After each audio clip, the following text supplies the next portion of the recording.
هەڵاتن لە ژێردەستی داعش بەردەوامە، هەڵاتنێک لە نێوان ژیان و مردن، چونکە هەر یەکێک لە هەڵاتوەکان بکەوێتە دەستی چەکدارانی داعش کوشتنی حەڵال دەکرێت.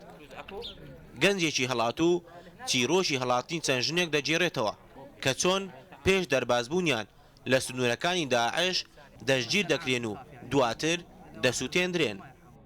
يقتلون النساء ويعني والشباب والمكتسبين. ئەوان ژن و گەنج و کارمەندانی حکوومەت دەکوژن لەبەرەوەی هەڵدێن بۆ لای پێشمەرگە. ئەوان لەو ڕێگایە چەند ژنیان لەبەر چاوی خەڵک سووتان.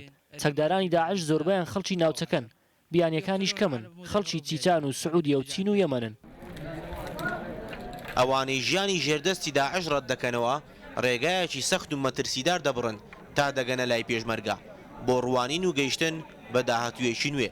ترس، برسێتی، زیندانی کردن، کوشتن و سەربڕین ئەو هۆکارانن کە هەڵاتوەکانی والێ کردووە گوێ بە هیچ نەدەن و ڕێگای مردن هەڵبژێرن بۆ ڕزگاربوون لەو ژیانەی کە بە دۆزەخ وێنای دەکەن.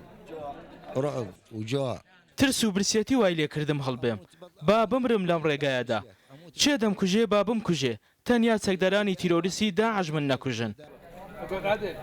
لە نێو هەڵاتوەکان یەکێک لەو دیمەنە سەیرانی دەبیندرێت ئەوەیە کە زۆربەیان یەک جۆر کالەیان لەبەرە، ئەویش کالەی شیمای ئێرانیە. هاي الغندرة صنع إيراني. ئەو پێڵاوە دروستکراوی ئێرانە، بۆ سووریا هاوردە دەکرێت، دواتر بە قاچاق بۆ عێراق دێت. لەم پێڵاوە باشتر نییە، تەنها بە 2000 دینارە. بە گوتەی فەرماندەکانی پێشمەرگە ئێستا ڕۆژانە زیاتر لە 50 کەس لە سنوورەکانی باشووری پارێزگای نینەوە لە ژێردەستی داعش هەڵدێن. لە سەرەتای ئەم ساڵەوە تەنها لە میحوەری مەخمور زیاتر لە 7000 کەس لە پیا و ژن و منداڵ خۆیان گەیاندوتە ئەو ناوچانەی پێشمەرگە دەیان پارێزێت.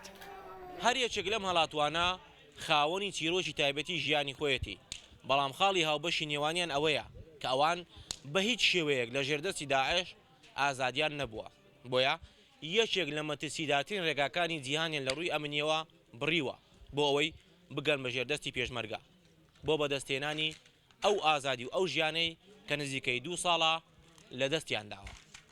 ڕەندە جەمال، ڕووداو، مەخمور.